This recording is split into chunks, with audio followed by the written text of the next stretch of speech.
That's it. Well, the holiday's just around the corner. There's a new toy in the market for little girls, although I have no idea why you would buy it. This is the homeless doll from American Girl. They're not selling it to raise money for the homeless. They're selling it for $95 to make money for American Girl. In Los Angeles, one advocate called the whole concept extremely disturbing. There is a fine line between advocacy and poor taste. Am I nuts, or can you find anything positive about this, Ruth? Oh, God, of course. It teaches our young, rich, spoiled girls how to be patronizing and how to start feeling superior so much earlier in their development than they normally would have had to wait until they get to school. This is disgusting. Absolutely disgusting. And how do you even tell that a doll is homeless? Does it come in a dirty refrigerator box? There's too many jokes, and all of them are bad. This is so twisted. I don't sick. even know where to start. I mean, if this was, again, being done to raise money and advocacy and things like that. It's not. That's one thing. But someone sat in a meeting and a bunch of people, remember, this went up the whole chain of command, went, that's a good idea.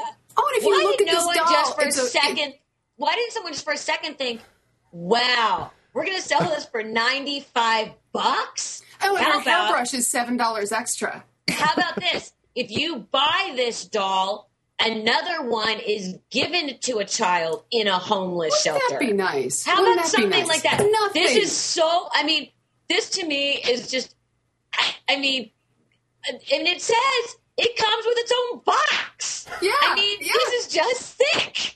Well, they weren't even brave enough to make this doll in any way ethnic. The doll is just as white and blonde and blue-eyed as all the other American Girl dolls. It's so creepy. It's wrong on every possible level. You know, I love the line. Somebody was sitting around in a meeting and said, I got this idea.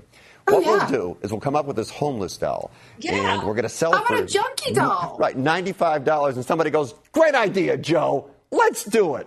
People are going to jump on board for that. But Fred, you do realize how many levels of the chain of command this had to go? Oh, God, that's what's so big staggering. That's what was just hilarious. Not only does one person sit in their cubicle and say, good idea, it went up to the upper executive offices where they each have their own bathroom in their offices, the big cheeses. And they went, love this. Brilliant. Yeah. It's just horrendous. Promotion. All right. Yeah. All right, girls, we're going to move on now. And depending on how you feel, this may be common sense or long overdue. You can't have sex if your roommate is present at Tufts University.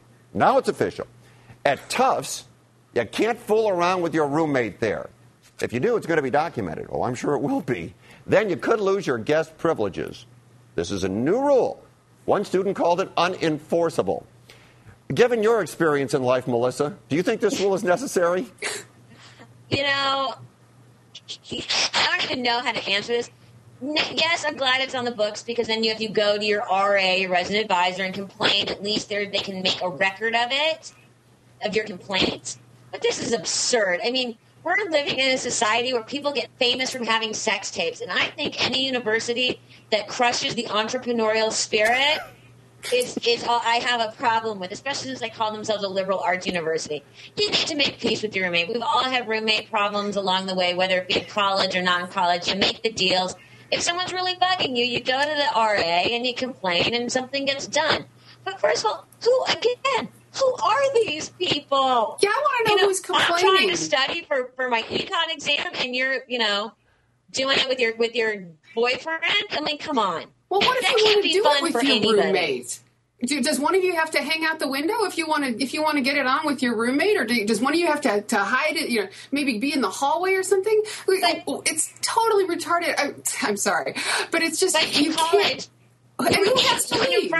You and your roommate would usually work out an agreement. Of course you do. Of course. And who has to leave? Is it the person who wants to get it on, or is it the person who wants to go study? There's so no way that you can enforce any bit of this. Well, what if you both want to have a fun time in the room? Do you flip a coin?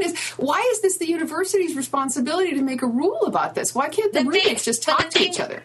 The thing I do think is good about the university having it on the books is that way if you have someone who is a repeat offender, you can go and actually make a complaint that will then have to actually be documented. But isn't it, as we wrap this up, Isn't it simple common courtesy? If you want to become There's no such thing intimate as with that. someone, wouldn't you simply ask your roommate? Have you seen a college student?